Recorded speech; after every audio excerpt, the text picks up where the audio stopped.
नमस्कार, सगरमाथा प्राइम समाचारमा स्वागत छ। म अनिल सुनाम। नमस्कार, म अपेक्षा ढुङ्गाना। सगरमाथा प्राइम समाचार सुरु गरौं अहिलेसम्मका मुख्य समाचारबाट। राजनैतिक परिवर्तन उल्ट्याउन खोज्नेहरू विरुद्ध एकजुट हुन माओवादी अध्यक्ष दाहालको आग्रह। अधिकार र पहिचान गुम्न नदिने प्रतिबद्धता।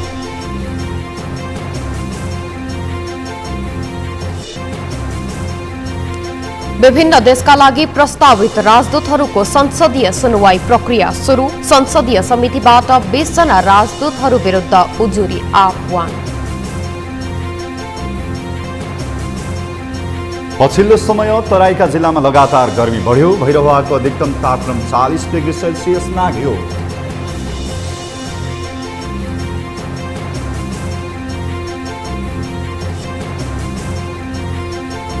स्विडेन र फिनल्यान्डलाई नेटोमा संलग्न हुन नदिन रुसको आग्रह। आणविक हतियार र हाइपरसोनिक मिसाइलहरू बाल्टिक क्षेत्रमा तैनात गर्ने चेतावनी। र एसियन कप छनौटका लागि नेपाली राष्ट्रिय फुटबल टिमको प्रशिक्षण सुरु। एसिया कपमा छनौट हुन नसक्ने अलमुताइरीको अभिव्यक्तिप्रति सर्वत्र आलोचना।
अब सगरमाथा प्राइम समाचार विस्तारमा।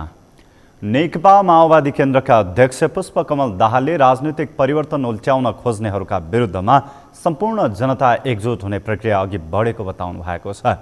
आज विभिन्न पार्टी परित्याग गरी माओवादी केन्द्रमा प्रवेश गर्नेहरूलाई पार्टी केन्द्रीय कार्यालयमा आयोजित कार्यक्रममा स्वागत गर्दै अध्यक्ष दाहालले राजनैतिक परिवर्तनलाई उल्ट्याउन खोज्नेहरूको विरुद्धमा देशभरका सम्पूर्ण जनता एकजुट हुने प्रक्रिया अघि बढेको बताउनु भएको हो।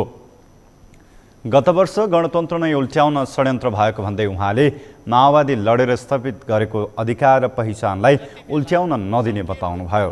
गणतन्त्र उल्ट्याउने षड्यन्त्र भयो, प्रतिगामी षड्यन्त्र भयो, प्रतिक्रान्ति गर्ने षड्यन्त्र भयो। त्यसका विरुद्ध हामीले सङ्घर्ष गर्यौं र हामी त्यसमा सफलता प्राप्त गर्यौं।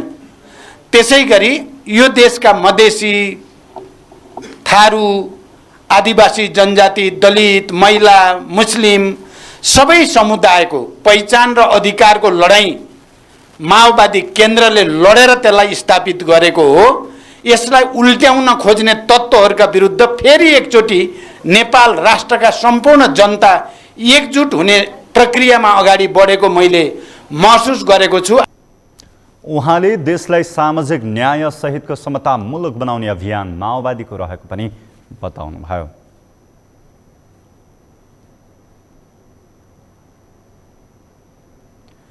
नेपाली काङ्ग्रेसले स्थानीय तह निर्वाचनलाई केन्द्रित गरेर सबै पालिकाहरूमा प्रतिनिधि पठाउने भएको छ। आज पार्टी केन्द्रीय कार्यालय सानेपामा बसेको स्थानीय तह निर्वाचन केन्द्रीय परिचालन समितिको बैठकले सबै पालिकाहरूमा प्रतिनिधि पठाउनका लागि निर्देशन दिने निर्णय गरेको नेपाली काङ्ग्रेसका केन्द्रीय सदस्य नैना सिंह महरले जानकारी दिनुभयो। सहमहामन्त्रीहरूलाई प्रदेश तहमा र प्रदेश र केन्द्रीय प्रतिनिधिहरूलाई जिल्लामा पठाइने पनि उहाँले बताउनुभयो। त्यसैगरी स्थानीय तह निर्वाचन केन्द्रीय परिचालन समिति अन्तर्गत विभिन्न उपसमितिहरू पनि गठन गरिएका छन्। उपसमितिहरूमा भातृसङ्घ समन्वय एवं परिचालन, शुभेच्छुक संस्था समन्वय परिचालन, जिल्ला सम्पर्क समन्वय एवं परिचालन, विदेशी स्थित जनसम्पर्क समिति समन्वय एवं परिचालन, अनुगमन, मूल्याङ्कन तथा सुपरिवेक्षण, निर्वाचन सुरक्षा निकाय र आचार संहिता अनुगमन तथा निर्वाचन आयोग समन्वय उपसमितिहरू रहेको उहाँले बताउनुभयो। भातृसङ्घ समन्वय एवं परिचालन समिति, शुभेच्छुक संस्था समन्वय एवं परिचालन समिति, जिल्ला सम्पर्क समन्वय एवं परिचालन समिति, विदेश स्थित जनसम्पर्क समिति समन्वय एवं परिचालन उपसमिति, अनुगमन, मूल्याङ्कन तथा सुपरिवेक्षण उपसमिति, निर्वाचन सुरक्षा निकाय उपसमिति, आचार संहिता अनुगमन तथा निर्वाचन आयोग समन्वय उपसमिति। आचार संहिता आफैले पनि पालना गर्ने र अर्को उल्लङ्घन भएको छ भनेपछि त्यसलाई निर्वाचन आयोगसँग कसरी सम्बन्धित गरेर कसरी त्यसलाई लिङ्केज गरेर अगाडि बढाउने भन्ने कुरा हो। पार्टीका उपसभापति तथा स्थानीय तह निर्वाचन केन्द्रीय परिचालन समितिको संयोजक पूर्णबहादुर खड्काको अध्यक्षतामा बसेको समितिको बैठकमा चुनावी सभालाई व्यवस्थित बनाउने, आचार संहिता पालना भए नभएको अनुगमन गर्ने सम्बन्धमा पनि छलफल भएको उहाँले बताउनुभयो।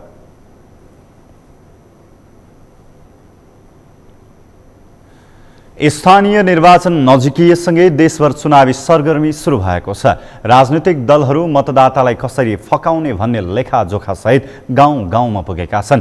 निर्वाचन नजिकिएसँगै दलका नेताहरू मतदाता केन्द्रित हुने र निर्वाचनपछि जनतालाई बिर्सने राजनीतिक दलका नेताहरूको पुरानै प्रवृत्तिले जनता भने सशङ्कित भएका छन्।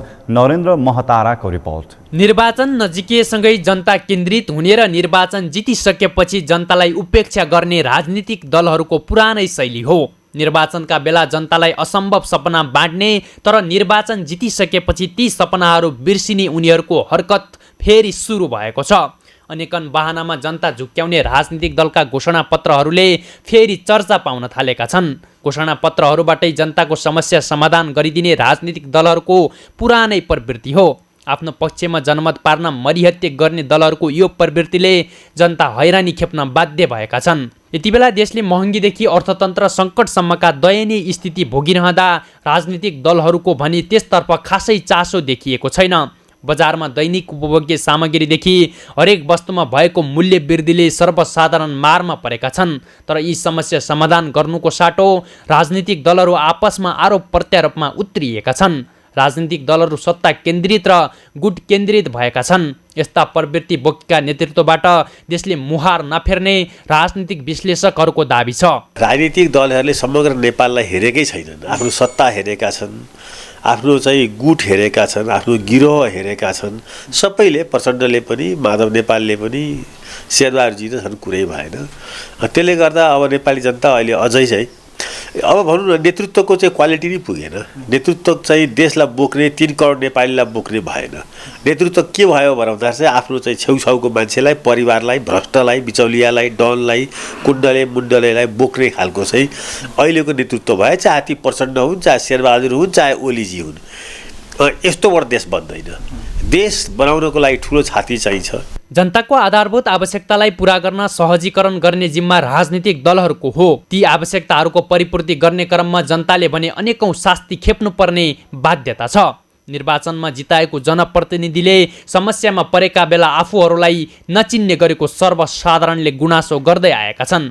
यसले नेतृत्वप्रतिको जनताको मोह क्रमशः घट्दै गएको पाइएको छ। यसरी कतिपय राजनीतिक दलहरूले जनतालाई सत्ताको भर्याङ मात्र बनाउने गरेको राजनीतिक दलका नेताहरूकै भनाइ छ। उनीहरूलाई सत्तामा जाने भर्याङ मात्रै हो जनताको भूमिका उनीहरूले चुनाव नजित्दासम्म हो। चुनाव त्यो उनीहरूको भोट चाहिँ त्यो बाकसमा हालेपछि सिद्धियो, त्यसको काम छैन। अब फेरि अर्को 5 वर्षमा फेरि मैले यस्तो गरेँ उस्तो गरेँ भन्ने 5 वर्षमा एकपल्ट फकाए भयो क्या। त्यसकारण जनता त त्यस्तो चाहिँ चिज पो भयो। उनीहरूले फकाएर चाहिँ फकिने उनीहरूको भर्याङ भयो। त्यो भर्याङ चढ्ने जाने अनि माथि छानामा पुगेपछि लात्ताले हिर्काइदिने, त्यो भर्याङ जहाँसुकै जाओस्, भाँचियोस् कि जेसुकै गरोस्। अहिले त्यो कुरो ज्वलन्त प्रमाण चाहिँ यहाँको निर्वाचन, यहाँको सरकार, यहाँको सत्ता सञ्चालनले यही कुराको पुष्टि गर्छ नि त। पछिल्लो समय निर्वाचन परिणामलाई कसरी आफ्नो पक्षमा पार्न सकिन्छ भन्ने राजनीतिक लडाईँ सुरु भएको छ। त्यसका लागि दलका नेताहरू खुलेरै एक आपसमा आरोप प्रत्यारोपमा उत्रिएका छन्। तर जनताका आवश्यकता र समस्या समाधानका लागि जुट्ने भन्ने चिन्ता उनीहरूमा देखिएको छैन। देशमा महँगी छ, अर्थतन्त्र सङ्कटमा छ, जनता यी समस्याहरूबाट आजित भएका छन्। राजनीतिक दलहरूको निर्वाचनको माहौलले जनताका समस्या समाधान भन्दा पनि निर्वाचन कसरी आफ्नो पल्टामा पार्ने भन्ने चिन्ता देखाएको छ। यसले गर्दा जनता आजित भएका छन्। सगरमाथा टेलिभिजनका लागि क्यामेरामा सुरेन्द्र राउतका साथमा नरेन्द्र महतारा, माइतीघर मण्डला, काठमाडौँ। आउँदो वैशाख 30 गते हुने गइरहेको स्थानीय तहको निर्वाचनका लागि सरकारले सुरक्षा रणनीतिमा कडाई गर्ने भएको छ। निर्वाचनलाई स्वच्छ, निष्पक्ष र धाँधली रहित बनाउन सरकारले सुरक्षा रणनीतिमा कडाई गर्ने भएको हो। यसका लागि नेपाल प्रहरी, सशस्त्र प्रहरीका अलावा नेपाली सेना समेत परिचालन हुने भएको छ। पुष्कर खतिवडाको रिपोर्ट। वैशाख 30 गते देशभर एकै चरणमा स्थानीय तहको निर्वाचन हुँदैछ। यसका लागि सरकारले तयारी समेत तीव्र पारेको छ। निर्वाचनको मिति नजिकिएसँगै सरकारले सुरक्षा व्यवस्थापनको तयारी पनि थालेको छ। निर्वाचनका बेला हुन सक्ने सम्भावित घटना लक्षित सुरक्षा व्यवस्थापन समेत कडाई पारिएको छ। स्थानीय तह निर्वाचनमा 2.5 लाख बढी सुरक्षाकर्मी खटाउने सरकारको तयारी छ। निर्वाचनमा नेपाली सेना समेत खटाइने भएको छ। निर्वाचनको सुरक्षामा सेना परिचालन गर्न राष्ट्रपतिबाटै स्वीकृति पाएसँगै अब 753 स्थानीय तहमै सेना खटिने छन्। जङ्गी अड्डाले 71,000 भन्दा बढी सेनाको जनशक्ति निर्वाचनमा खटाउने तयारी गरेको छ। यता गृह मन्त्रालयले भने निर्वाचनलाई लिएर हुन सक्ने सम्भावित थ्रेटहरूलाई लिएर प्रत्येक जिल्लाका प्रमुख जिल्ला अधिकारीहरूलाई सुरक्षा योजना बनाउन समेत निर्देशन दिएको छ। सुरक्षा व्यवस्था मजबुत बनाउनुहोस् भनेर जिल्लामा प्रमुख जिल्ला अधिकारीलाई निर्देशन दिइसकेको अवस्था पनि छ। फ्रन्ट लाइनमा नेपाल प्रहरी हुन्छ र त्यहाँ उनीहरूसँग म्यादी प्रहरी पनि हुन्छन्। अब त्यसपछि उहाँहरूलाई मद्दत गर्न सशस्त्र प्रहरी र नेपाली सेना हुन्छ। अब त्यो कसरी भन्ने कुरो अब हामीले जसरी पहिलेदेखि खटेको छ त्यसै गरी हामी उहाँहरूलाई खटाउँछौँ र मद्दती काम चाहिँ नेपाली सेना र हाम्रो सशस्त्र प्रहरी बल नेपालले गर्छ। अब जिल्ला सुरक्षा समिति र जिल्ला मुख्य निर्वाचन अधिकृतको कार्यालयसँग समन्वय र सहकार्य गरेर सेना तोकिएको स्थानमा परिचालित हुनेछ। नेपाली सेनाले स्थानीय तह निर्वाचन सम्बन्धी सुरक्षा योजनामा मतपत्र छपाई स्थल, ढुवानी, कारागार, विमानस्थल, अन्य महत्त्वपूर्ण संरचना लगायतको सुरक्षा सहित दर्जनभन्दा बढी भूमिका निभाउनेछ। यस्तै नेपाली सेना अब मतपत्र, मतपेटिका तथा अन्य निर्वाचन सामग्रीको ढुवानीमा पनि खटिनेछ। अति संवेदनशील मानिएका मतदान स्थलको बाहिरी सुरक्षा घेराको जिम्मेवारी भने सशस्त्र प्रहरीलाई दिएको छ। मुख्य निर्वाचन अधिकृत तथा कार्यालय, जिल्ला निर्वाचन अधिकृतको कार्यालय, सरकारी सार्वजनिक संरचना, नेपाल स्थित विदेशी कूटनीतिक नियोगको सुरक्षामा पनि सशस्त्रलाई खटाइनेछ। यस्तोमा निर्वाचनमा नेपाल प्रहरी र म्यादी प्रहरीको भूमिका के रहनेछ त? आसन्न स्थानीय तहको निर्वाचनको लागि नेपाल प्रहरीले सम्पूर्ण तयारीहरूको कुरा गरेको अवस्था छ। अब गृह मन्त्रालयबाट निर्देशित अथवा तयार गरिएको एकीकृत सुरक्षा योजना अनुसार नेपाल प्रहरीले अब 62,000 भन्दा बढी जनशक्तिहरू चाहिँ चाहिने प्रत्यक्ष रूपमा निर्वाचनमा सहभागी भएर चाहिँ खटिने अवस्था छ भने प्रत्येक जिल्लामा स्थानीय जिल्ला सुरक्षा कमिटीको निर्णय अनुसार अति संवेदनशील र सामान्य 3 तहमा मतदान केन्द्रहरूको चाहिँ वर्गीकरण गरेर त्यसैको अनुपातमा चाहिँ जनशक्तिहरू चाहिँ नेपाल प्रहरीबाट चाहिँ परिचालन गरेर मतदान केन्द्रको सुरक्षाको व्यवस्थापन समेत मिलाइएको अवस्था छ। स्थानीय तह निर्वाचनमा 62,000 प्रहरी परिचालित हुनेछन्। निर्वाचनमा 10,756 मतदान स्थल, 21,955 मतदान केन्द्र तोकिएको छ, जसमध्ये सुरक्षा जोखिम र संवेदनशीलताका आधारमा 2,945 मतदान स्थल अति संवेदनशील, 4,420 संवेदनशील र 3,391 सामान्य सुरक्षा अवस्था भएका मतदान स्थलमा राखिएको छ। सगरमाथा टेलिभिजनका लागि पुष्कर खतिवडाको रिपोर्ट। मन्त्री परिषदले सिफारिस गरेका 20जना विभिन्न देशका राजदूतहरूको संसदीय सिंहदरबारमा बसेको बैठकले मन्त्री परिषदले सिफारिस गरेका विभिन्न देशका 20 जना राजदूतहरू पर उजुरी आह्वान गरेको हो। 10 दिनको समय दिएर सरकारले सिफारिस गरेर पठाएका 20 जना राजदूतहरूमाथि उजुरी आह्वान गर्ने निर्णय बैठकले गरेको समितिका सभापति लक्ष्मण लाल कर्णले जानकारी दिनुभयो।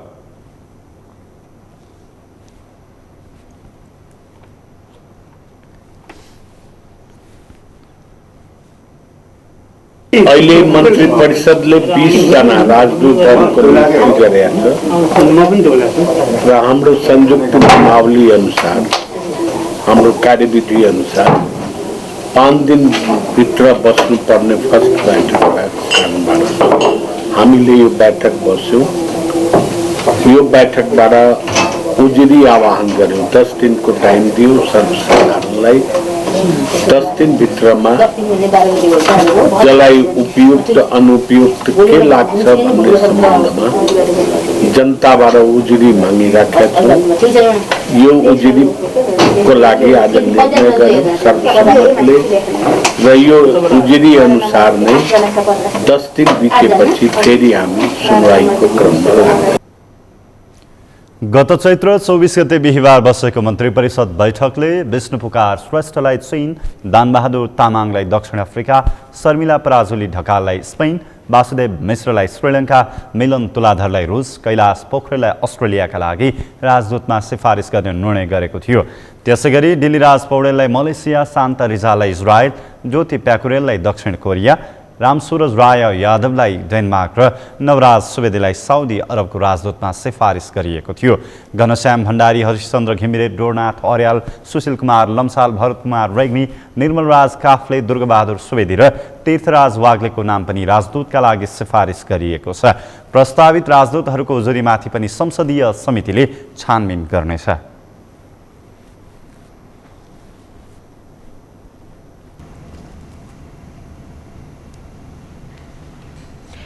सरकारले विश्व बैंक समूहको अन्तर्राष्ट्रिय विकास संस्थाबाट 18 अर्ब रुपैयाँ बराबरको सहुलियत ऋण लिने भएको छ।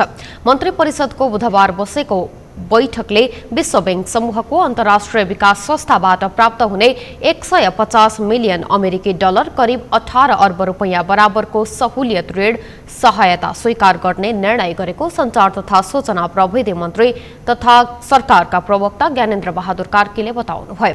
उहाँले मन्त्री परिषद बैठकको निर्णय सार्वजनिक गर्न शुक्रबार मन्त्रालयमा आयोजित पत्रकार सम्मेलनमा सो कुराको जानकारी गराउनु भएको हो।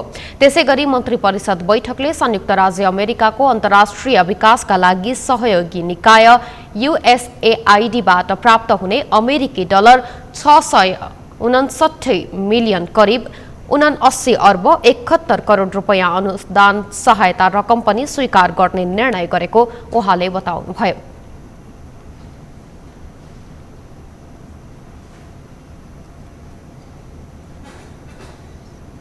समूहको अन्तर्राष्ट्रिय विकास संस्थाबाट प्राप्त हुने 150 मिलियन अमेरिकी डलर करिब रु 18 अरब बराबरको सहुलियत ऋण सहायता स्वीकार गर्ने, संयुक्त राज्य अमेरिकाको अन्तर्राष्ट्रिय विकासका लागि सहयोग निकाय USAIDबाट प्राप्त हुने अमेरिकी डलर 659 मिलियन करिब रु 79 अर्ब 71 करोड अनुदान सहायता रकम स्वीकार गर्ने।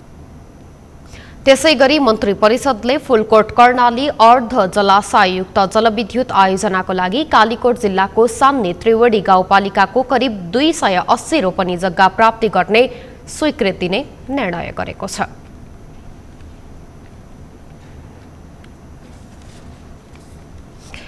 उपराष्ट्रपति नन्दबहादुर पुनले ललित कला क्षेत्रको समग्र विकासको कामलाई राज्यले अझै प्रभावकारी बनाउँदै लैजानुपर्नेमा जोड दिनुभएको छ। आजबाट काठमाडौँमा सुरु भएको राष्ट्रिय ललित कला प्रदर्शनीको उद्घाटन गर्दै उपराष्ट्रपति पुनले ललित कला क्षेत्रको समग्र विकास, त्यसका कलाकारहरूप्रति सम्मान र उनीहरूको भविष्यका लागि राज्यले अझै प्रभावकारी ढङ्गले काम अघि बढाउनु पर्ने बताउनु भएको हो। उहाँले विश्वमा नेपाल र नेपालीको गौरवलाई बचाइ बचाइराख्न पनि ललित कलाको माध्यमबाट योगदानहरू पुर्याउँदै जानुपर्ने आवश्यकता पनि बोध गराउनुभयो। अरनिको लगायतका ललित कलाका पुञ्जहरूले आफ्नो कलाको माध्यमबाट विश्व सामु नेपाललाई परिचित गराएको स्मरण गराउँदै उपराष्ट्रपति पुनले भविष्यमा पनि नेपालको पहिचानमा ललित कलाको भूमिका महत्त्वपूर्ण रहिरहने स्पष्ट पार्नुभयो। कलाकारहरूप्रति सम्मान र भविष्यका लागि राज्यले आफ्नो कामलाई अझै प्रभावकारी बनाउँदै लैजानु पर्दछ र नेपाल र नेपालीको गौरव विश्व जगतमा बचाइराख्न पनि हामीले ललित कलाका माध्यमबाट योगदानहरू पुर्याउनै पर्दछ। राष्ट्रिय ललित कला प्रदर्शनी वरिष्ठ कलाकारहरूको परिपक्व र पुरस्कृत कलाकृतिदेखि भविष्यमा उत्कृष्ट कलाकार बन्ने लक्ष्यका साथ अघि बढेका युवा कलाकारहरूका कला समेतलाई समेटेर आयोजना गरिएको यो प्रदर्शनी कलाकारहरूको क्षमता विकास गर्नुका साथै मनोबल उच्च बनाउनेमा कुनै दुईमत छैन। उपराष्ट्रपति पुनले ललित कला प्रज्ञा प्रतिष्ठानलाई पनि ललित कलाका कलाकारहरूको समस्या र चुनौतीहरूलाई समाधान गर्दै अघि बढ्नका लागि आग्रह गर्नुभयो।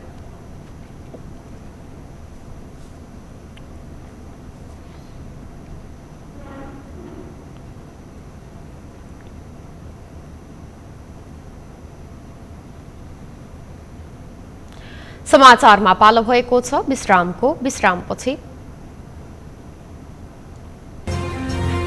पछिल्लो समय तराईका जिल्लामा लगातार गर्मी बढ्यो। भैरवाको अधिकतम तापक्रम 40 डिग्री सेल्सियस नाघ्यो।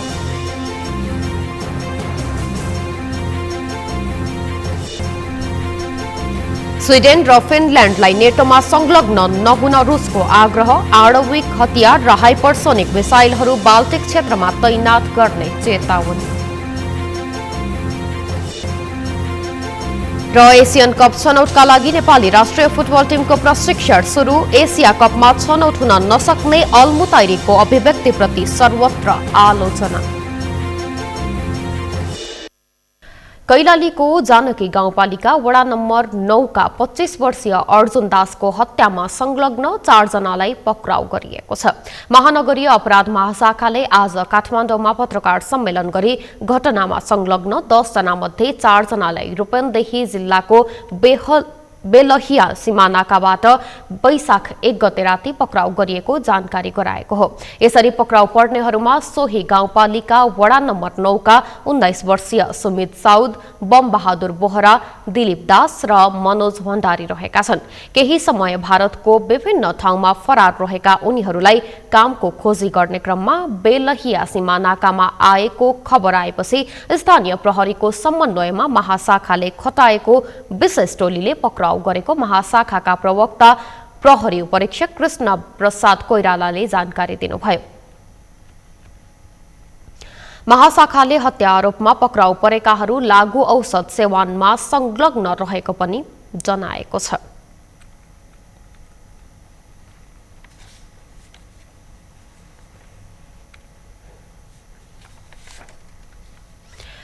रूपन्देहीको तिलोतमामा बुधबार राति मृत्यु भएकी अमृता खत्री टण्डनको हत्या भएको भन्दै प्रदर्शनमा उत्रिएका मृतकका आफन्त र प्रहरी बीच झडप भएको छ। बुधबार राति शंकास्पद रूपमा मृत्यु भएकी 29 वर्षीय अमृताको सुनियोजित हत्या भएको दावी गर्दै आफन्त र स्थानीय बासिन्दाले इलाका प्रहरी कार्यालय अगाडि निष्पक्ष छानबिनको माग राख्दै प्रदर्शनमा उत्रिएका छन्। प्रदर्शनमा उत्रिएका मृतकका आफन्तले अमृतालाई न्याय देऊ नारा लेखिएको प्लेकार्ड प्रदर्शन गर्दै तिलोतमाको जानकी नगरबाट इलाका प्रहरी कार्यालय बुटवल पुगेर नाराबाजी गरेका थिए। माइतीघर जानकी नगरमा रहेकी अमृतालाई पटक पटक फोन गरी घरमा बोलाएको 1 घण्टा नबित्दै उनको मृत्यु भएको माइती पक्षले दावी गरेको छ। प्रदर्शनकारीले अमृताको हत्या भएको दावी गर्दै त्यसमा उनको श्रीमान मात्र नभएर घरका अन्य परिवार पनि दोषी रहेको दावी गरेको छ।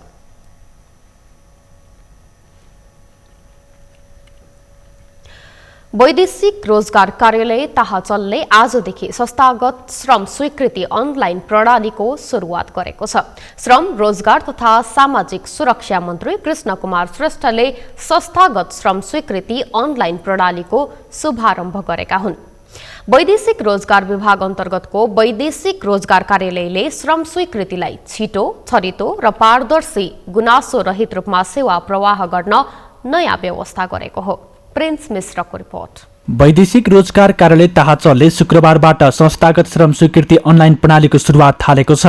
सरकारले अब वैदेशिक रोजगारीमा जाने श्रमिकहरूको संस्थागत श्रम स्वीकृति अनलाइन प्रणाली मार्फत लागू गरेको हो। सरकार वैदेशिक रोजगारीमा जाने श्रमिकहरूको हकहितमा रहेको भन्दै श्रम, रोजगार तथा सामाजिक सुरक्षा मन्त्री कृष्ण कुमार श्रेष्ठले संस्थागत श्रम स्वीकृति अनलाइन प्रणालीको सुरुवात गरेका छन्। वैदेशिक रोजगार अन्तर्गतको श्रम स्वीकृति प्रक्रियालाई छिटो, छरितो, पारदर्शी, गुणात्मक बनाउन र गुनासो रहित रूपमा सेवा प्रवाह गर्न नयाँ व्यवस्था थालिएको हो। वैदेशिक रोजगारका लागि म्यानपावर कम्पनी मार्फत जाँदा पनि विभिन्न श्रमिकले अनेक शास्ति पाउने गरेका छन्। मन्त्री श्रेष्ठले वैदेशिक रोजगारीमा जाने श्रमिकहरूको काममा ढिलासुस्ती नगर्न र कसैलाई पनि दुःख दिने काम नगर्न कर्मचारीहरूलाई निर्देशन दिएका छन्। संस्थागत रूपमा जुन कर्मचारी साथीहरू हुनुहुन्थ्यो, प्रतिनिधिको रूपमा म्यानपावर कम्पनीका साथीहरू, उहाँहरूको रोजगारी गुमेको अवस्था भनेर पनि केही कुराहरू आएको थियो। तर मैले र यसपटक मन्त्रालयले एउटै कुरो मात्रै जानेको छ, त्यो भनेको श्रमिकहरूको हकहितको लागि कुनै पनि निर्णय हामीले श्रमिकहरूको हकहितको बाहेक अरू कुरो हामी सोध्दैनौँ। त्यस कारणले गर्दाखेरि प्रतिनिधि जुन म्यानपावर कम्पनीको प्रतिनिधि साथीहरू हुनुहुन्थ्यो, तपाईँहरूलाई अर्को काम होला, त्यो अतालिहाल्नु पर्ने, एकदमै हामीले यसलाई सिस्टममा ढाल्दै जाँदाखेरि यस्तो पर्न गएको हो। ढिलो सुस्ती, कसैलाई दुःख दिने काम हाम्रो मनैदेखि हटाइदिउँ। वैदेशिक रोजगार कार्यालय ताहाचलका प्रमुख रमेश अर्यालले संस्थागत श्रम स्वीकृति अनलाइन प्रणाली लागू भएसँगै सेवाग्राही मेनपावरका प्रतिनिधिहरूले आफ्नो कार्यालयबाट नै काम गर्न सकिने बताएका छन्। संस्थागत श्रम स्वीकृति अनलाइन मार्फत हुँदा सेवाग्राहीहरूले छिटो, छरितो र गुनासो रहित सेवा प्राप्त गर्नेछन्। अनलाइन मार्फत कामकाज हुँदा देशभरका जुनसुकै ठाउँका नागरिकलाई श्रम स्वीकृति लिन सहज हुनेछ भने कार्यालय चापमा पनि सुधार हुनेछ। यस्तै गत साउनदेखि चैत मसान्तसम्म 4,64,425 श्रमिकले श्रम स्वीकृति लिएको कार्यालय प्रमुख अर्यालले बताएका छन्। सेवाग्राहीहरूले अथवा चाहिँ म्यानपावर व्यवसायीहरूले उहाँका प्रतिनिधिहरूले आफ्नो कार्यालयबाटै त्यो कामहरू गर्नुहुन्छ र केही कुरो उहाँले नपुग कागजातहरू भनेदेखि हामीले अनलाइनबाट हामीले मेसेज गरेका हुन्छौँ, त्यो उहाँहरूले पठाउनुहुन्छ र त्यसरी काम हुन्छ र पक्कै पनि सेवाग्राहीहरूले छिटो छरितो रूपमा सेवा प्रवाह हुनेछ र गुनासो हुनेछ भन्ने हाम्रो अपेक्षा हो। र म समग्रमा यो अहिलेसम्म श्रम स्वीकृति अवस्था नगर्ने मन्त्री सचिवलाई जानकारी गराउन चाहन्छु। यो 2078 सालको साउनदेखि अहिले चैत मसान्तसम्म यसमा केही 1% तलमाथि हुनसक्छ, नभएदेखि अहिलेसम्म 4,64,425 चाहिँ श्रम स्वीकृति भएको छ यो 9 महिनामा। भनेको विगतको चाहिँ गएको आर्थिक वर्षमा वर्षभरिमा जम्मा 1,66,900 मात्रै भएको थियो भने अहिले त्यसको 3 गुणा यो 9 महिनामा चाहिँ पोहोरको तुलनामा 9 महिनामा नै 3 गुणा जति करिब श्रम स्वीकृति भएको छ। यसमा पुनः श्रम स्वीकृति 2,10,567 भएको छ। संस्थागत श्रम स्वीकृति 2,20,458 भएको छ। नयाँ व्यक्तिगत श्रम स्वीकृति 15,006 भएको छ र नयाँ व्यक्तिगत श्रम स्वीकृति अर्को स्वरूप यो वैधानिकरण मार्फत श्रम स्वीकृति 8,394 भएको छ र यसरी 4,64,425 चाहिँ हाम्रो श्रम स्वीकृति भइसकेको अवस्था छ। वैदेशिक रोजगार कार्यालय वा विभागमा सेवाग्राहीहरूको भौतिक उपस्थितिले चाप मात्र बढ्ने गरेको छैन, सेवा लिन आउने सेवाग्राहीले शास्ति खेप्न बाध्य भएका छन्। आजको प्रविधि मैत्री युगमा अनलाइन मार्फत सेवा प्रदान गर्न सके देशभरका नागरिकहरूलाई सहज हुने र सेवामा गुणस्तरीयता आउने देखिएको छ। सगरमाथा टेलिभिजनका लागि प्रिन्स मिश्रको रिपोर्ट। भक्तपुरको मध्यपुर थिमी नगरपालिका 2 बोर्डे स्थित महालक्ष्मी मन्दिरमा जिब्रो छेड्ने जात्रा मनाइएको छ। भक्तपुरमा बिस्का जात्राको क्रममा हरेक वर्ष आजको दिन जिब्रो छेड्ने जात्रा मनाउने परम्परा रहँदै आएको छ। जिब्रो छेड्ने परम्परालाई यस वर्ष पनि बोर्डेका 49 वर्षीय बुद्धकृष्ण वाङ श्रेष्ठले नै निरन्तरता दिएका छन्। संकल्प बोहराको रिपोर्ट। संस्कृति र सम्पदाको धनी भक्तपुरको बोडीमा अहिले बिसका जात्रासँगै शुक्रबार जिब्रो छेड्ने जात्रा मनाइएको छ। प्रत्येक वर्ष चैत्र मसान्तमा बोडे महालक्ष्मी मन्दिरको प्राङ्गणमा लिङ्गो ठडाएपछि वैशाख 2 गते जिब्रो छेड्ने जात्रा मनाइन्छ। पुस्तौंदेखि चलिआएको परम्परालाई बोडेका 49 वर्षीय बुद्धकृष्ण वाङ्ग श्रेष्ठले नवौं पटक जिब्रो छेडाएका छन्। जिब्रो छेड्ने व्यक्तिले 3 दिन अघिदेखि केही नखाई व्रत बस्ने गर्दछन्। व्रत बसेदेखि जिब्रो नछेडेसम्म सुत्न समेत नहुने र जिब्रो छेड्दा पीडा नहोस् भनेर 7 दिन अघिदेखि नुन समेत नखाने गर्दछन्। व्रत बस्नेले जिब्रो छेड्नु अघि शक्ति प्राप्त होस् भन्ने कामना सहित बोडे क्षेत्रका विभिन्न देवी देवताको पूजाआजा गर्ने गर्दछन्। जिब्रो छेड्ने 5औं गणेशको थानमा पुगेपछि जात्राका नकर्मी नाइकेले जिब्रो छेड्ने व्यक्तिको जिब्रो छेडिदिन्छन्। मैले यो पल्ट जिब्रो छेडेँ। हाम्रो बोडे भनेको पहिला शङ्कुरबाट तरमपुरबाट बोडे हुने गइयो। हामी पहिला शङ्कुरमा थिए है, त्यहाँ डर लाग्यो भनेर माथि आइयो। माथि आएर कोही थिएन, त्यतिखेर कोही थिएन। अनि आइसकेपछि माथि आइयो। आएपछि पहिला चाहिँ एकजना रुयोपछि कुर्नेको हेर्नु भनेर रुने आयो। हेरेपछि त्यो तर्साउनु खोजेको तर्सेन। अनि भोलिपल्ट हेर्न आउँदा घङ्गले लिएर जिब्रो छोडेर आगो आयो। आएपछि को रहेछ यो भनेर हेर्न जाँदा मालसी मन्दिरभित्र छिर्ने गयो। यो त संस्कृति परम्परा भयो। दाइले बार्चु छेडेपछि मैले छोड्नु न आफ्नो कला संस्कृति जोगाउनु राम्रो कुरा हो भन्ने सोचमा आयो। 1 महिना अगाडिदेखि तयार पारेर तेलमा डुबाएर राखेको फलामको 10 इन्च लामो सुइरो जिब्रोमा छेड्ने गरिन्छ।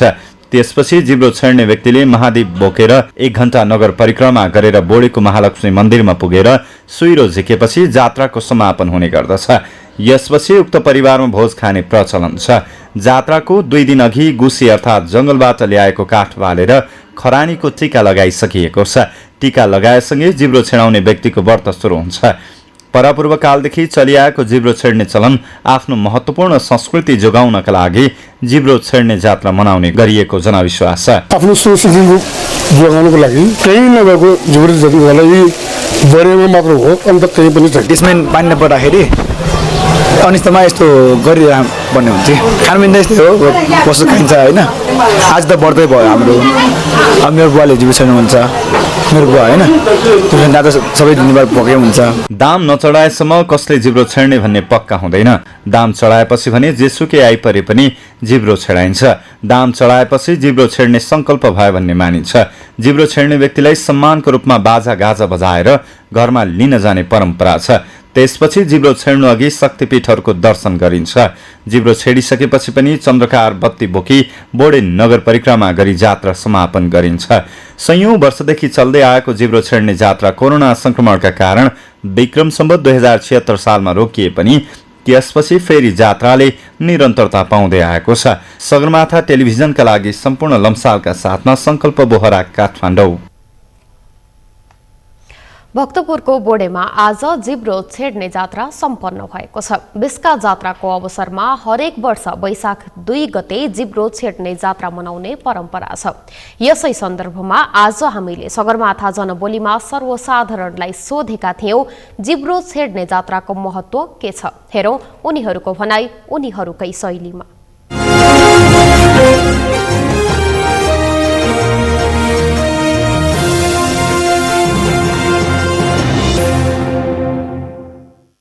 हाम्रो अब सांस्कृतिक जोगाउनको लागि चाहिँ एकदमै महत्त्वपूर्ण छ। अब आजकलको अब युगमा होइन, अब मान्छेहरूले भनेको अब बाहिर फरेनर परम्पराहरू चाहिँ युज गरेका हुन्छ। तर हामी नेवारहरूले चाहिँ प्रायः अब आफ्नै अब सांस्कृतिक जोगाउनको लागि चाहिँ अब यस्तो अब पर्वहरू चाहिँ मनाइराख्नुपर्छ। अब जिब्रो छेडेर हामी बोडे भन्ने ठाउँमा बिस्के जात्रा गरेर जिब्रो छेडेर अब दसैँको बेला समयअनुसार हामी कुनै पनि मिस्टेक भन्नाले नै अब ग्याप छोड्दैनौँ हामी त्यो पर्वहरूलाई। यो परापुर कालदेखि मनाइरहेको है, यो संस्कृति जोगाउनलाई, रमाइलो गर्नको लागि होइन, आफ्नो धर्मको लागि आफ्नो पुर्खाहरूले मनाउँदै आएको जात्रा पर्व हो। चाहिँ यो संस्कृति जोगाउनलाई पनि चाहिँ अब हामीले चाहिँ अब मनाउनु पर्छ। अर्को पुस्तालाई पनि चाहिँ सिकाउनुको लागि चाहिँ अब यो मनाउनु पर्यो। संस्कृति संस्कारहरू चाहिँ बचाउनुको लागि महत्त्वपूर्ण निकै महत्त्वपूर्ण नै हो नि। दैत्य भूत प्रेतहरूले दुःख दियो भनेर चाहिँ अब अब चाहिँ उनीहरूलाई चाहिँ सजाय दिनुको लागि चाहिँ मनाएको भन्छ त। हाम्रो बाउबाजेदेखि पहिलेदेखि चलिरहेको यो धेरै महत्त्व छ। अब हाम्रो यो देशवासीहरू सबै मिलेर जात्रा रमाइलो गरिरहेको छ। हामी नजन्मेदेखि गरेको चिज हो यो, कसरी गरेको थाहा छैन, अहिले पनि मान्छेलाई गरिरहेछ छैन, भगवान्को शक्तिले गरिरहेछ के, धेरै एकदम खुसी लाग्यो हामीलाई चाहिँ।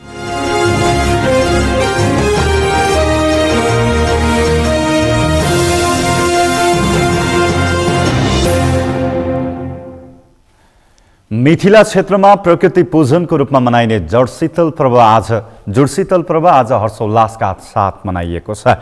मिथिलामा प्राचीन कालदेखि मनाइने यो पर्व मधेसका जिल्लाहरूमा बढी प्रचलित छ।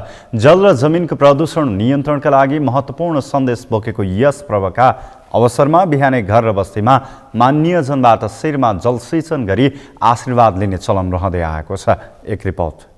मध्य प्रदेशको प्राचीन मिथिला क्षेत्रमा शुक्रबार जुडशीतल पर्व हर्षोल्लासका साथ मनाइएको छ।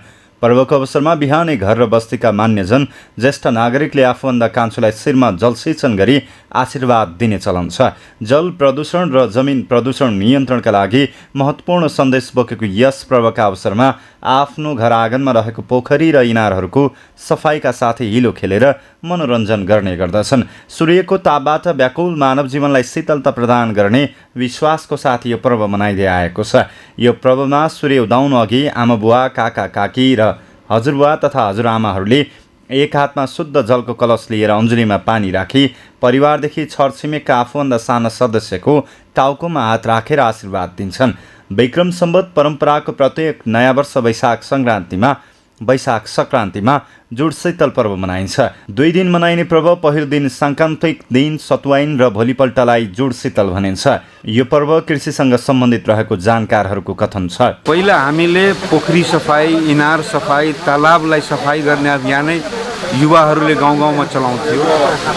तर अहिले बिस्तारै बिस्तारै यो नयाँ पुस्ताहरूलाई त जुडशीतल भन्ने धेरैलाई थाहा पनि छैन र जो अभियन्ताहरू भन्छन्, आफूलाई अभियन्ता भन्छ, संस्कृति अभियन्ता भन्छ, संस्कृति अभियन्ताहरूले सङ्घ संस्थाहरूले यो जुडशीतल पर्व मनाउने जुन परम्परागत जुन प्रविधि थियो, जुन तरिका थियो, त्यसलाई हामीले एकदमै अपनाएर यो जल प्रदूषण, जमिन प्रदूषण नियन्त्रण गर्दै वृक्षारोपणमा जोड गर्दै हामीले र जललाई बचाउँदै हामीले जुडशीतल पर्वलाई चाहिँ मनाउनुपर्छ र जुडशीतल पर्वलाई संस्थागत हिसाबले गर्नुपर्छ र सरकारले, चाहे सङ्घ सरकार होस्, चाहे मधेस सरकार होस् या स्थानीय तहका सरकार होस्, सरकारले जुडशीतललाई मनाउने त खासै ध्यान दिएको छैन कुनै पनि सरकारले। यो सरकारको प्रमुख दायित्व अन्तर्गत पनि पर्छ। जुडशीतलको दिन कृषिमा आधारित तथा गाउँघरमा उत्पादित अन्न, फलफुल, तरकारी र दूध दहीको परिकार खाने चलन छ। त्यस अवसरमा चिचिलोको तरुवा, सजिनाको तरकारी, करी र बडी जस्ता परिकारहरू महत्त्वपूर्ण र अनिवार्य मानिन्छ। मानवले प्रकृतिलाई संरक्षण गर्नुपर्ने यसको नै आवश्यकता रहेको छ। हामीले जुन ग्रहण गर्ने र अरूमा सम्प्रेषित गर्ने दृष्टिकोणले हेर्ने हो, यसले सबभन्दा महत्त्वपूर्ण सन्देश दिन्छ प्रकृतिको संरक्षण र सामाजिक सद्भाव। प्रकृतिको संरक्षण, यो प्रकृतिद्वारा नै हामी समग्र प्राणी निर्मित छौँ, त्यसैले प्रकृतिलाई संरक्षण गर्नुपर्दछ र प्रकृतिको दृष्टिकोणले कुनै प्रकारको मानव बीचमा विभेद हुँदैन र त्यो सन्देश दिन्छ सबै हामी एक छौँ र एकबद्ध भएर यदि रहन्छौँ भने हाम्रो संरक्षण हुन्छ र प्रकृतिलाई पनि हामी संरक्षित गर्न सक्दछौँ। बढ्दो गर्मी र तातो हावाबीच सुरु हुने विक्रम सम्वत परम्पराको नयाँ वर्षको प्रारम्भमा जुडशीतल मनाइने मैथली परम्परा छ।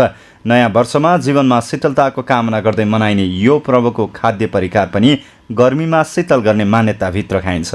सहकालको प्रतीक मानिने यस पर्वमा वर्षभरि अनुकूल वर्षाको कामना गर्दै मैथलीहरू मिथिलावासी साथीसँगै बेस धुलो माटो र हिलो छ्यापाछ्याप गर्छन्। सगरमाथा प्राइम समाचारमा पालो भएको छ विश्रामपछि। रुसले स्विडेन र फिनल्यान्डलाई नेटोमा संलग्न नहुन रुसको आग्रह। आणविक हतियार, हाइपरसोनिक मिसाइलहरू बाल्टिक क्षेत्रमा तैनात गर्ने चेतावनी। र एसियन कप छनौटका लागि नेपाली राष्ट्रिय फुटबल टिमको प्रशिक्षण सुरु। एसिया कपमा छनौट हुन नसक्ने अलमुतारेको अभिव्यक्तिप्रति सर्वत्र आलोचना।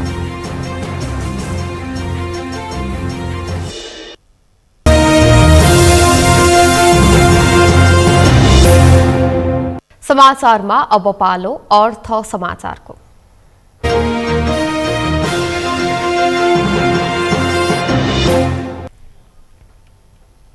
देशमा आर्थिक संकट बढिरहेको बेला कर्णाली प्रदेशका मुख्यमन्त्रीले सरकारका मन्त्रीदेखि सांसदसम्मको तलब भत्ता वृद्धि गरेका छन्।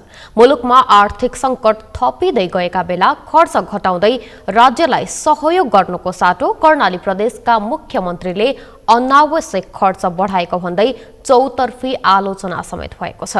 अमृत ढकालको रिपोर्ट। देशमा आर्थिक संकट बढिरहेको बेला कर्णाली प्रदेश सरकारले मुख्यमन्त्री, मन्त्री, प्रदेश सभाका सदस्य र पदाधिकारीको तलब भत्ता बढाएको छ।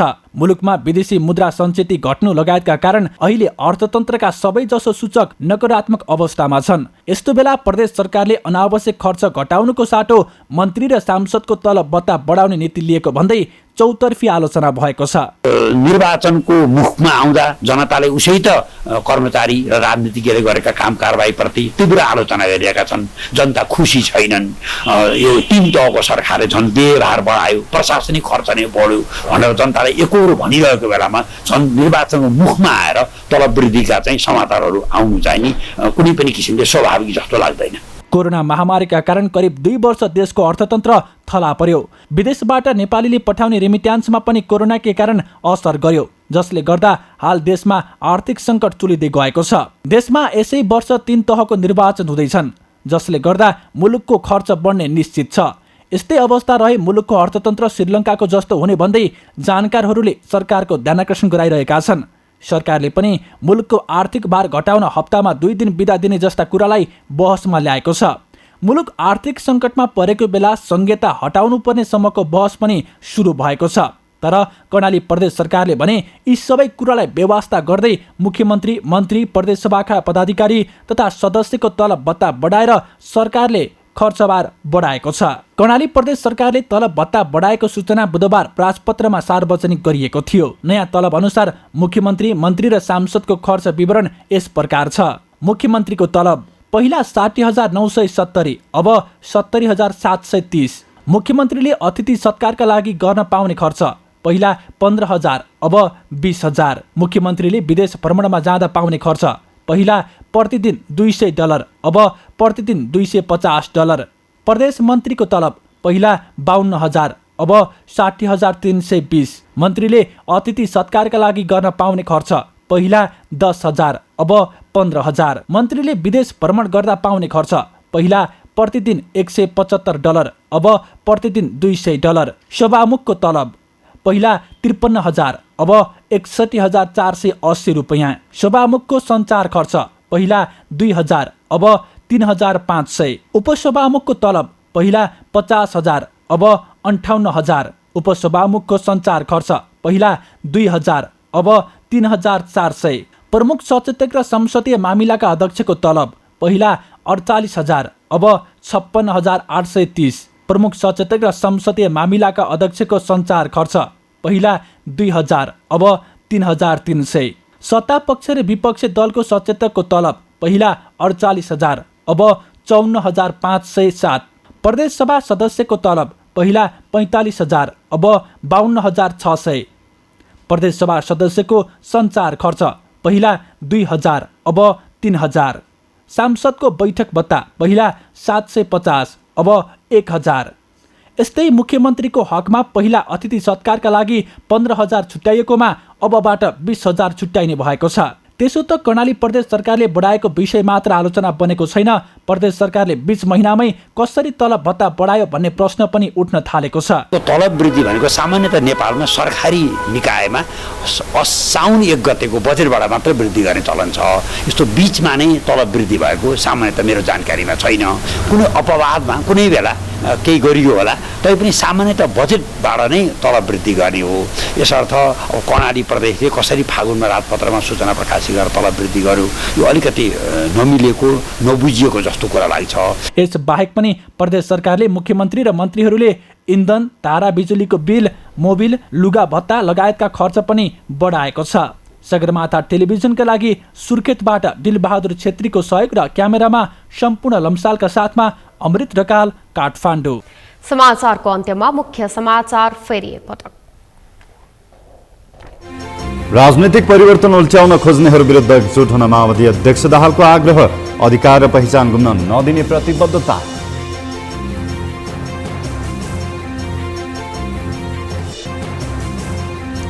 विभिन्न देशका लागि प्रस्तावित राजदूतहरूको संसदीय सुनवाई प्रक्रिया सुरु, संसदीय समितिबाट 20 जना राजदूतहरू विरुद्ध उजुरी आह्वान।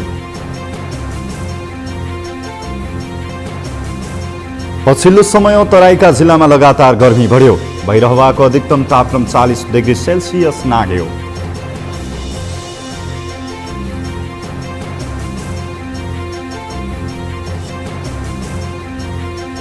स्विडेन र फिनल्यान्डलाई नेटोमा संलग्न नहुन रुसको आग्रह, आणविक हतियार र हाइपरसोनिक मिसाइलहरू बाल्टिक क्षेत्रमा तैनात गर्ने चेतावनी। र एसियन कप छनौटका लागि नेपाली राष्ट्रिय फुटबल टिमको प्रशिक्षण सुरु, एसिया कप छनौट हुन नसक्ने अल्मुताइरीको व्यक्तिप्रति सर्वत्र आलोचना। हवस् त सगरमाथा प्राइम समाचार अहिलेलाई सकियो। तपाईँ समाचार बुलेटिनका साथै सगरमाथा टेलिभिजनका सम्पूर्ण कार्यक्रम www.sagarmatha.tv मा पनि पढ्न र हेर्न सक्नुहुनेछ। साथै युट्युबमा youtube.com/sagarmatha TV नेपालमा हेर्न सक्नुहुनेछ। साथै तपाईँ हामीलाई फेसबुकमा पनि facebook.com/USTV नेपालमा फलो गर्न सक्नुहुनेछ। समाचारको शिखर, नेपालको गौरव, नेपालको पहिलो न्युज च्यानल सगरमाथा टेलिभिजन हेर्दै गर्नुहोला। नमस्कार। नमस्कार।